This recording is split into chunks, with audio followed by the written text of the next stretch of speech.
በኦፕሬሽኑ የሚያስፈልጉን ክህሎቶች ሙሉ በሙሉ የመሪነት ሚና ለመጫወት በቂ አይሆኑም። በዚህ አጋጣሚ እንግዲህ በኦፕሬሽን ዘርፍ ላይ በባለሙያነት እየሰራን ያመጣናቸው ውጤቶች ወደ አመራር ፖዚሽን ወደ ቢዝነስ ማኔጅመንት ፖዚሽን እንድንመጣ ምክንያት ሊሆኑን ቢችሉም ወደ አመራርነት መተን ወይም ወደ ማኔጅመንት መተን ግን ውጤት እንድናመጣ በቂ አይሆኑም። መሪነት ላይ ማኔጅመንት ላይ ስንመጣ የሚያስፈልገን እውቀትና ክህሎት ሙሉ በሙሉ በኦፕሬሽናል ዘርፍ ከሚፈለጉት እውቀቶችና ክህሎቶች የተለየ ነው። ምናልባት በቅርቡ ወደ ስራ አስኪያጅነት ወደ መሪነት መጥተው ምናልባት የቆዩበት ሙያ አሁን የተሰጠዎትን ሮል ወይም ኃላፊነት ለመተወንና ውጤት ለማምጣት ትንሽ ግር ብሎት ከሆነ ይህ ዝግጅት ለእርስዎ ነው። ወይም በቅርቡ ወደፊት ወደ ማኔጅመንት ፖዚሽን የመምጣት ሀሳብና ዝንባሌ እቅድ ካለዎትም ይህ ዝግጅት ለእርስዎ የሚጠቅም ነው። በዚህ ዝግጅት በጀማሪ ቢዝነስ ማኔጅመንትነት ፖዚሽን ላይ ላሉ ሰዎች ስለ ቢዝነስ ማኔጅመንት ማወቅ የሚገባቸውን 4 መሰረታዊ ጭብጦች አንስተን በዚህ ዝግጅት እንወያያለን። ስለዚህ እስከ ዝግጅቱ ፍጻሜ ድረስ አብራችሁ እንድትቆዩ እንዲሁም ላይክ በማድረግ እንድትጀምሩት ይህንን ዝግጅት እያልኩኝ እያሳሰብኩ በቀጥታ ወደ ጉዳዩ እንሄዳለን ማለት ነው። ሰላም ጤና ይስጥልኝ፣ ጌትነት ነኝ ከመቅረዝ ሚዲያ።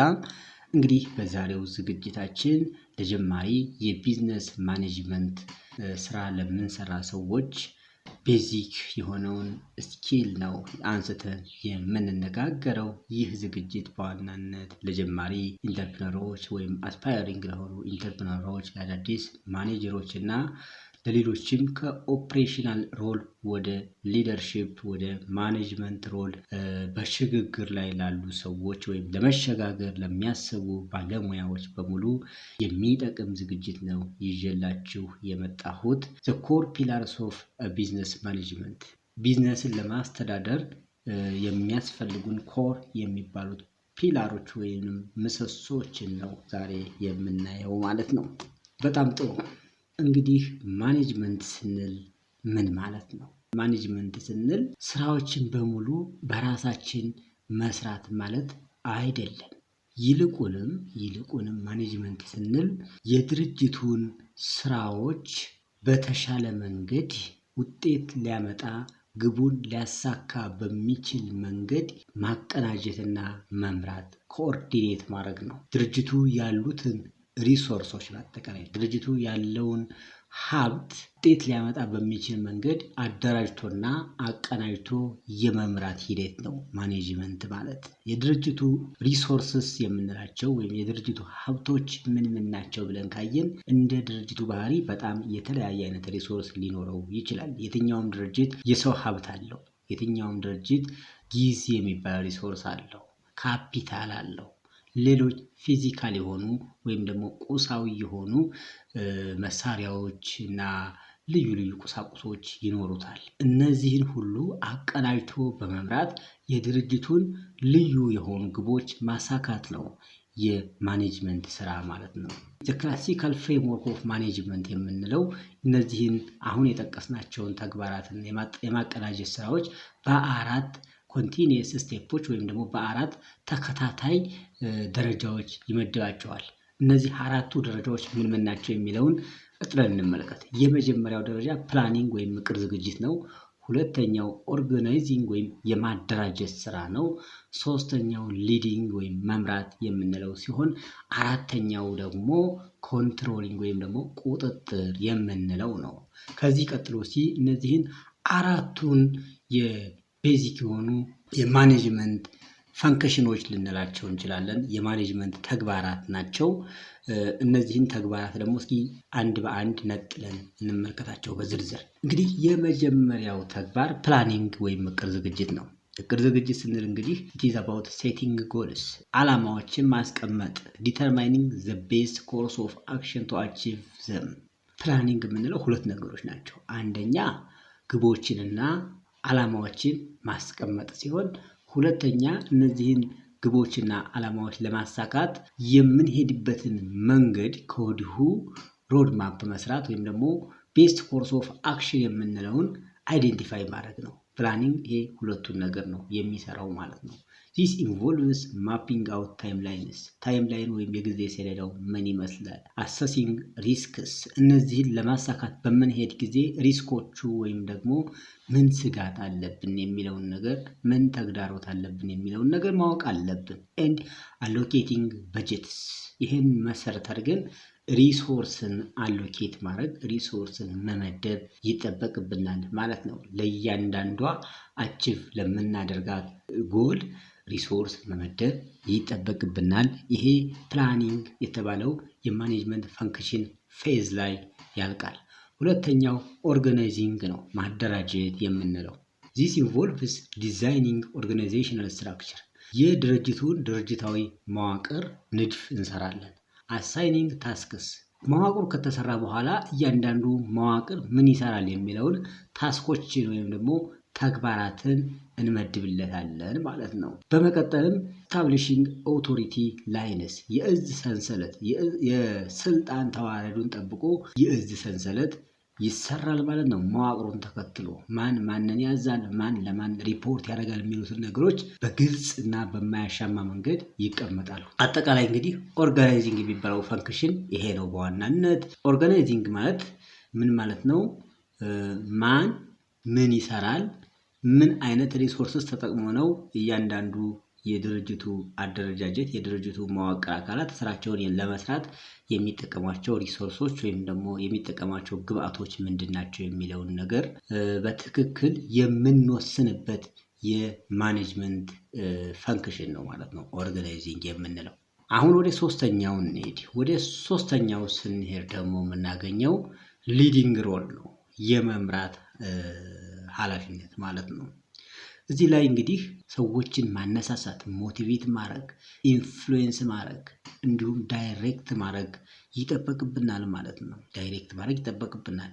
ያ ካልሆነ ምናልባት ቲማችን ወይም ደግሞ ሰራተኛችን የምንፈልገውን ዓላማ ላያሳካልን ይችላል። ጉድ ሊደርሺፕ ወይም ደግሞ ጥሩ የሆነ የመሪነት ሚና ሁለት ነገሮችን ያሟላል። አንደኛ የምንመራው ሰራተኛ የምንመራውን ተቋም ቪዥን አንደርስታንድ ማድረጉን ማረጋገጥ ያስፈልጋል ማለት ነው።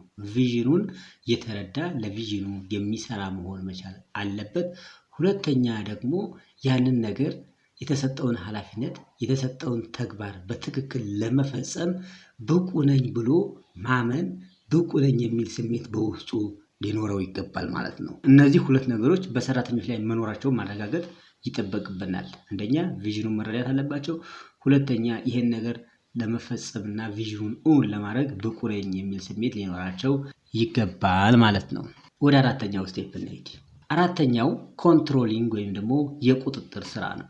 የቁጥጥር ስራ ስንል የስራዎቻችን የፕሮጀክቶቻችን አፈጻጸም ሂደትን የምንከታተልበት ነው። አጌንስት ዘ ፕላን ወይም ደግሞ ባቀርነው እቅድ ልክ እየሄዱ ነው አይደለም የሚለውን ነገር የምንከታተልበት ስራ ነው ማለት ነው። እና በኮንትሮሊንግ ተግባራችን እንግዲህ አንዳንድ ስራዎች ከታቀዱላቸው አፈንግጠው ካገኘን ኮሬክሽን የሚያስፈልጋቸው ከሆነ ቶሎ ብለን ኮሬክት አድርገን ወደ መስመር ማስገባት ይጠበቅብናል። ለምሳሌ የሽያጭ እቅዳችን ፕሮጀክት ካደረግነው ወይም ደግሞ ካቀርነው ያነሰ ከሆነ ወይም የፕሮጀክት አፈጻጸማችን ከጊዜ አንጻር ትንሽ እየዘገየ ከሆነ በወቅቱ ያን ነገር በማየት እንዲዘገይ ያደረጉትን ወይም ደግሞ የሽያጭ ፐርፎርማንሱ እንዲደክም ያደረጉትን ነገሮች ለይተን የማስተካከያ እርምጃ ወስደን ጉዳዩ በቅዱ መሰረት እንዲሄድ ማድረግ ይጠበቅብናል ማለት ነው። እነዚህ አራቱ የማኔጅመንት ፈንክሽን እነዚህ አራቱ ናቸው። ስለዚህ እነዚህን ወደ ማኔጅመንት ፖዚሽን የሚመጡ ሰዎች እነዚህ ነገሮች መረዳት አለባቸው። የመጀመሪያ ተግባራቸው እነዚህን አራቱን የማኔጅመንት ፈንክሽኖች ማወቅና በዚህ ፍሬምወርክ መሰረት መንቀሳቀስ መቻል አለባቸው ማለት ነው። ሁለተኛው ለማኔጅመንት ሰዎች የሚያስፈልገው ቤዚክ ፋይናንሻል ሊትሬሲ ሊኖራቸው ይገባል። መሰረታዊ የሚባለው መነሻ የሚባለው የፋይናንሻል እውቀት የገንዘብ አያያዝና አስተዳደር እውቀት ሊኖራቸው ይገባል። ማኔጀር መስት አንደርስታንድ ዘ ፋይናንሻል ሄልዝ ኦፍ ዘ ኦፕሬሽን ቱ ሜክ ሳውንድ ዲሲዥንስ። ምክንያታዊ የሆነ ውሳኔዎችን ለመወሰን የድርጅቱን የኦፕሬሽንና የፋይናንስ ሄልዙን ወይም የፋይናንስ ጤንነቱን በትክክል መረዳት አለበት ማለት ነው። ይህን ለማድረግ ደግሞ ምናልባት ሰርቲፋይድ የሆነ አካውንታንት መሆን አይጠበቅበትም። የሚጠበቅበት ግድ የሚለው 2 ነገሮችን ነው።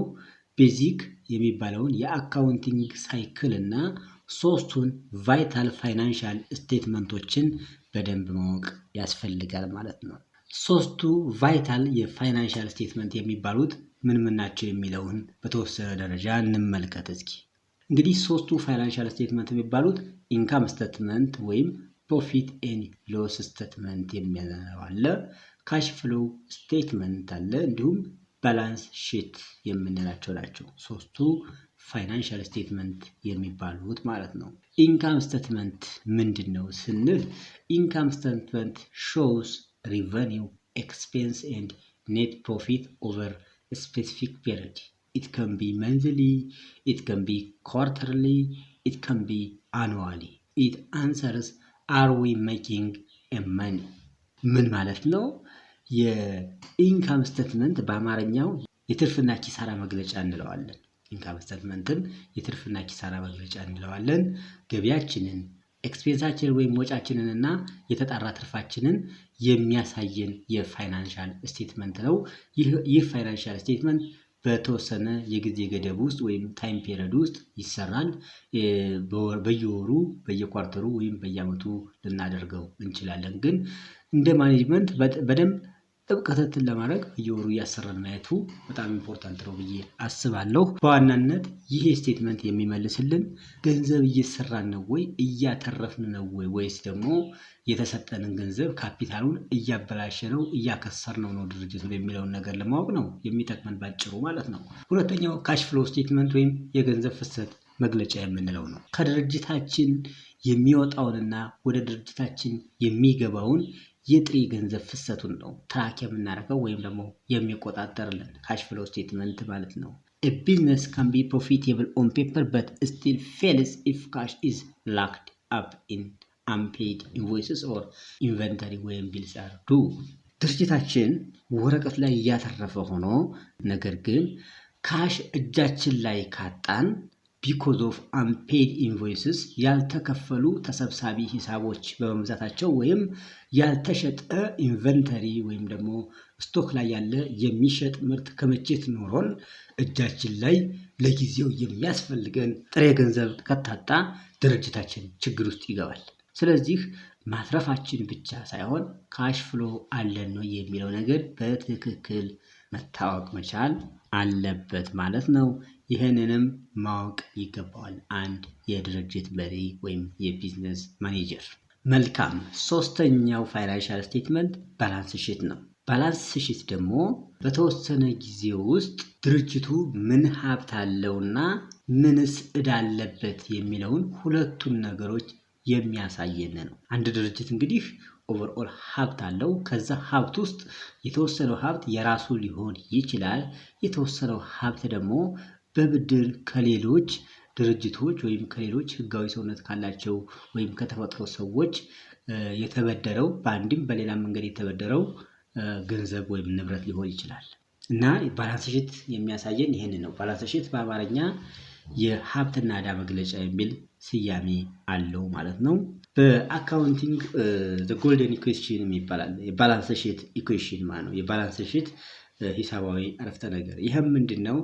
አሴት ወይም በአማርኛው ሀብት እኩል ይሆናል ሊያቢሊቲ ወይም ዕዳ ሲደመር ኦነርስ ኢኩዊቲ ወይም ደግሞ የባለቤቱ ድርሻ የሚለውን ነው ማለት ነው። እንግዲህ አንድ ድርጅት አሴቱ ዕዳው ሲደመር የራሱ ሀብት ማለት ነው። ዕዳ ከሌለበት አሴት ኢኳልስ ቱ ኦነርስ ኢኩዊቲ ይሆናል ማለት ነው። ይሄንን በትክክል መገንዘብ አለበት። ድርጅቱ ምን ያክል ፐርሰንቱ የራሱ ሀብት ነው፣ ምን ያክል ፐርሰንቱ ደግሞ በዕዳ ፋይናንስ የተደረገ ወይም ደግሞ በብድር የተገኘ ገንዘብ ይዞ ነው እየተንቀሳቀሰ ያለው የሚለውን ነገር ኦልዌይስ መሪዎች ማወቅ አለባቸው። ይህን ነገር እንግዲህ ለማጣጣም የድርጅቱን ሀብት ከፍ ለማድረግና ዕዳዎቹ ዝቅ ለማድረግ ዕዳም ካለበት በትክክል ውጤታማ የሆነ ስራ ላይ እየዋለ ነው ወይ የመጣው ዕዳ የሚለውን ነገር ማወቅ ስላለባቸው። ምክንያቱም አት ዘ ኤንድ ኦፍ ዘ ዴይ የድርጅቱን ውጤታማነት የድርጅቱን ትርፋማነት የሚወስን ጉዳይ ስለሆነ ማለት ነው። በጣም ጥሩ። ሶስተኛው መሰረታዊ ጉዳይ የኦፕሬሽን እና የስትራቴጂክ ፕላኒንግ ጉዳይ ነው። ቢዝነስ ማኔጀሮች ማወቅ የሚገባቸው ስለ ኦፕሬሽን እና ስለ ስትራቴጂክ ፕላኒንግ ጉዳይ በትክክል ማወቅ ይገባቸዋል ማለት ነው። ማኔጂንግ ኦፕሬሽን ሚንስ ኢንሹሪንግ ዴይ ቱ ዴይ ፕሮሰስ ራን ስሙዝሊ። ኦፕሬሽን ስንል እንግዲህ የድርጅቱ የዕለት ከዕለት እንቅስቃሴዎች የዕለት ከዕለት የስራ ሂደቶች ጤናማ በሆነ መንገድ እየሄዱ ነው ወይ የሚለውን የምናረጋግጥበት ሴፍ የሆነ ወይም ደግሞ ደህንነቱ በተጠበቀ መንገድ እና ኮስት ኢፌክቲቭ በሆነ በዝቅተኛ ኮስት በዝቅተኛ ወጪ እየተከናወኑ መሆናቸውን የምናረጋግጥበት ዘዴ ነው ኦፕሬሽን ወይና ስትራቴጂክ ፕላኒንግ ስንል ማለት ነው። ቢግነርስ ሹድ ፎከስ ኦን ቱ ፋውንዴሽናል ቱልስ። ይሄን ለማረጋገጥ ሁለት መሰረታዊ የሆኑ ቱሎች ወይም ደግሞ ዘዴዎች ይኖራሉ። ቢግነር ቢዝነስ ማኔጀሮች ወይም የቢዝነስ ስራ አመራር ሰዎች ማወቅና መጠቀም የሚገባቸው የመጀመሪያው SWOT አናሊሲስ ወይም ደግሞ ጥንካሬ፣ ድክመት፣ መልካም አጋጣሚና ስጋቶችን የምንተነትንበትና በትንታኔው ውጤት መሰረት ነገሮችን እያስተካከልን የምንሄድበት መንገድ ነው ማለት ነው። ፕሮጀክት ላውንች ልናደርግ እንችላለን። ነገር ግን ይህን ፕሮጀክት ላውንች ከማድረጋችን በፊት ወይም የምንሰራባቸው ታክቲኮች፣ ስትራቴጂዎች ይኖሩናል። እነዚህን ስትራቴጂዎች መቀየርም ከፈለግን ከመቀየራችን በፊት we need to map out internal and external factors using SWOT ማትሪክስ። SWOT ማትሪክስ ወይም SWOT አናሊሲስ ቴክኒክን በመጠቀም አንድን አዲስ ፕሮጀክት ላውንች ከማድረጋችን ወይም ደግሞ ስንጠቀመው የነበረውን ስትራቴጂ ከመቀየራችን በፊት አዲሱን አማራጫችንን በደንብ በSWOT አናሊሲስ መፈተሽ አለብን። አንድ ጊዜ ከቀየርነው በኋላ ብዙ ኮስት ወይም ደግሞ ብዙ ወጪና ኪሳራ ይዞብን ሊመጣ ስለሚችል ያ ነገር አለመኖሩን እርግጠኛ መሆን መቻል አለብን ማለት ነው። የሚያሰጉ ነገሮች ካሉም ቅድመ ጥንቃቄ አድርገን ሳይፈጠሩ አምክነን ማስቀረት ስለሚጠበቅብን ማለት ነው። SWOT አናሊሲስ እንግዲህ አራት መሰረታዊ ኤሌመንቶች አሉት። አራቱን በሁለት እንከፍላቸዋለን፣ ኢንተርናል እና ኤክስተርናል ብለን ማለት ነው። ኢንተርናል ፋክተርስ የምንላቸው ሁለት አሉ፣ ኤክስተርናል ፋክተርስ የምንላቸው ሁለት አሉ። በድምሩ SWOT የሚለው ምህጻረ ቃል ነው። ስትሬንግዝ፣ ዊክነስ፣ ኦፖርቹኒቲ ኤንድ ትሬት የሚለው ማለት ነው። ኦፖርቹኒቲ ኤንድ ትሬት የሚለውን ነው የሚወክልልን። ሁለቱ ኤክስተርናል ፋክተሮች ናቸው፣ ሁለቱ ኢንተርናል ፋክተሮች ናቸው። ኢንተርናል ፋክተሮች የምንላቸው ምን ናቸው? አንደኛ ኤስ ስታንድስ ፎር ስትሬንግዝ። ስትሬንግዝ ነው አንዱ የኢንተርናል ፋክተር። ዋት ዊ ዱ ኤክሴፕሽናሊ ዌል፣ በጣም ኤክሴፕሽናል በሆነ መንገድ፣ በጣም ሌሎች በማይሰሩት መንገድ በትክክል ልንሰራው የምንችለው ነገር ምንድን ነው ሊሆን ብለን ማየት አለብን። ለምሳሌ ስትሮንግ የሆነ ወይም ጠንካራ የሆነ የሰው ኃይል ኤክስፐርቲዝ አለን ወይ? ሎ ፕሮዳክሽን ኮስት ወይም ደግሞ የምናመርተው ምርት በዝቅተኛ ወጪ ማምረት እንችላለን ወይ? እንደዚህ አይነት ኢንተርናል የሆኑ ፋክተሮች ናቸው ውጤታማ እንድንሆን፣ ጥንካሬያችን ውጤታማ እንዲሆን ሊያግዙን የሚችሉ ነገሮች ማለት ነው። ዊክነሳችንስ ምንድን ነው? ኢንተርናሊ ያለን ደካማ ጎን ምንድን ነው የሚለውንም ማየት አለብን። ወርድ ዊ ስትራግል የምናደርገው ብዙ የምንደክመውና በቀላሉ የማንሰራው ስራ ያለን ምንድን ነው? ለምሳሌ ላክ ኦፍ ሪሶርስስ፣ አንዳንዴ ሪሶርስ ላይኖረን ይችላል። ኤግዛምፕል ታይት ካሽ ፍሎ፣ የካሽ ፍሎ እጥረት ሊኖርብን ይችላል ማለት ነው። ካሽ ፍሎዋችን ጠንካራ ላይሆን ይችላል። ኢንኮንሲስተንት የሆነ ማርኬቲንጋችን ወጥ ያልሆነ የሚቆራረጥ ሊሆን ይችላል። እንደዚህ አይነት ነገሮች ድክመቶቻችንን በደንብ ማወቅ ይጠበቅብናል ማለት ነው። ዘን ኤክስተርናል ፋክተር የምንላቸው ደግሞ የኦፖርቹኒቲ እና ትሬትስ ናቸው። ኦፖርቹኒቲ ዋት ኤክስተርናል ትሬንድስ ካን ቢ ኤክስፕሎይትድ፣ ኤክስፕሎይት ልናደርገው የምንችለው ለአድቫንቴጃችን ለጥቅማችን ልንጠቀምበት የምንችለው ኤክስተርናል የሆነ ትሬንድ ወይም ወቅታዊ የሆነ ትሬንድ ምን አለ የሚለውን ነገር፣ ለምሳሌ ሬዚንግ ማርኬት ዲማንድ፣ የገበያ ፍላጎት የማርኬት ፍላጎት እኛ በምናቀርበው ሰርቪስ ወይም እኛ በምናቀርበው ምርት ላይ ሊያድግ ይችላል። አዳዲስ ቴክኖሎጂዎች ሊመጡ ይችላሉ። እነዛን ቴክኖሎጂዎች ተጠቅመን በዝቅተኛ ዋጋ በዝቅተኛ ኮስት አገልግሎታችን ወይም ደግሞ ምርቱን ማቅረብ የምንችልበት እድል ሊፈጠርልን ይችላል። እነዚህን ኦፖርቹኒቲዎች እነዚህና መሰል ኦፖርቹኒቲዎች እንደ ቢዝነሳችን ሀሳብ ወይም እንደ ቀረጽነው ስትራቴጂ ወይም እንደ ፕሮጀክታችን ባህሪ በደንብ ማየት ይጠበቅብናል ማለት ነው። ዛዘር ኢዝ ትሬት ትሬት ደግሞ ስጋት የምንለው በአማርኛው ዋት ኤክስተርናል ፋክተር ሹድ ሃርት አስ እኛን ሊጎዳ የሚችል ኤክስተርናል ፋክተር ምን አለ የሚለው ነገር በትክክል ማወቅ ይገባናል ማለት ነው። ለምሳሌ ትሬት ከምንላቸው ኒው ኮምፒቲተር ወይም ደግሞ አዳዲስ ተፎካካሪዎች ሊመጡ ይችላሉ። የታክስ ህጉ ተለውጦ እኛን ሊጎዳ በሚችል መንገድ ወይም ደግሞ ቢዝነሳችን ሊያዳክም በሚችል መንገድ ተግባራዊ የሚሆን ነገር ሊኖር ይችላል ማለት ነው። እነዚህና መሰል ጉዳዮችን በደንብ በሶት አናሊሲስ መስራት አለብን ማለት ነው። በሶት አናሊሲስ እነዚህን ጥርት አድርገን ከሰራን በኋላ ደግሞ ሁለተኛው ስቴፕ ሴቲንግ ስማርት ጎልስ፣ ስማርት የሆነ ጎል ማስቀመጥ አለብን። ቬግ የሆነ ታርጌት ካስቀመጥ ለምሳሌ ሽያጭ መጨመር የሚል ሜጀርመንት ያልታከለበት ጎል ካስቀመጥ ስኬታማነቱ ሬር ነው፣ እርግጠኛ አንሆንም ማለት ነው። ሊሳካም ላይሳካም የሚችልበት እድል አለ። ከዛ ይልቅ ምን ማድረግ አለብን? ስማርት ማለት ስፔሲፊክ፣ ሜጀሬብል፣ አኩሬት፣ ሪሌቫንት ኤንድ ታይም ባውንድ መሆን አለበት እቅዳችን ማለት ነው። እነዚህን ነገሮች ተከትሎ መዘጋጀት አለብን ጎላችን ማለት ነው። ስፔሲፊክ ስንል ክሊርሊ ዲፋይን ዋት ኒድስ ቱ ቢ አኮምፕሊሽድ፣ የምናስመዘግበው ስኬት ምንድን ነው የሚለው ነገር ክሊርሊ ወይም ግልጽ በሆነ መንገድ ዲፋይን መደረግ ወይም ብያኔ መሰጠት መቻል አለበት ማለት ነው። ሜጀሬብል ስንል ኢት ኢንክሉድስ ኤ ሜትሪክ ቱ ትራክ ፕሮግረሱን ትራክ ለማድረግ ፕሮግረሱን ለመከታተል የሚለካ መሆን መቻል አለበት፣ ሜጀሬብል መሆን መቻል አለበት። አቴኔብል ስንል ኢንሹር ዘ ጎል ኢዝ ሪያሊስቲክ ጊቨን ዩር ከረንት ሪሶርስስ፣ አሁን ባለን ሪሶርስ አሁን ባለን ሀብት ልናሳካው የምንችለው ሪያሊስቲክ የሆነ መሆን አለበት፣ አቴኔብል ነው ስንል ማለት ነው። ሌላው ሪሌቫንት ማለት አላይን ዘ ጎል ዊዝ ብሮደር ቢዝነስ ኦብጀክቲቭስ፣ ሪሌቫንት ማለት ከመሰረታዊው እና ከሰፊው የቢዝነስ ኦብጀክቲቫችን ወይም የቢዝነስ አላማችን ጋር በትክክል አላይን የሆነ ወይም የተስማማ መሆን ይጠበቅበታል ማለት ነው። ታይም ባውንድ ስንል ደግሞ ሴት ሃርድ ዴድላይን፣ ይህን ስራ ሰርተን የምናጠናቅቅበት የጊዜ ገደቡ በግልጽ መቀመጥ አለበት፣ መሳካትም ያለበት ነገር መሆን አለበት ማለት ነው። ዲሌ የሚባለው ነገር ወይም ደግሞ በኋላ መዘግየት መንዘላዘል የሚባለው ነገር መከሰት የሌለበት እና ታይም ባውንድ የሆነ ወይም በጊዜ ገደብ ውስጥ የተቀመጠ መሆን አለበት ማለት ነው። አሁን ወደ መጨረሻው እየደረስን ነው። የመጨረሻው ደግሞ ፒፕል ማኔጅመንት ኤንድ ዴሊጌሽን ነው። The hardest transition for new manager is moving from doing to managing። በራሳችን ከመስራት ሌሎችን ወደ ማኔጅ ወደ ማድረግ ሌሎችን ወደ መምራትና ወደ ማስተዳደር የሚደረገው ሽግግር በጣም ከባድ የሚባለው የትራንዚሽን ወቅት ቻሌንጅ ነው። ይሄ ስቴጅ ኢፌክቲቭ የሆነ ማኔጀር ለመሆን የማኔጅመንት ስራ ሪላይንስ ሄቪሊ ኦን ሶፍት ስኪልስ፣ ሶፍት ስኪል ላይ የተመሰረተ ነው ብዙ ጊዜ የማኔጅመንት ስራ እንጂ ሃርድ ስኪል ላይ እኛ በእጃችን የምንሰራው አይነት ስራ አይደለም። ሌሎች እንዲሰሩ ማድረግ ስለሆነ ሶፍት ስኪል በጣም ያስፈልጋል።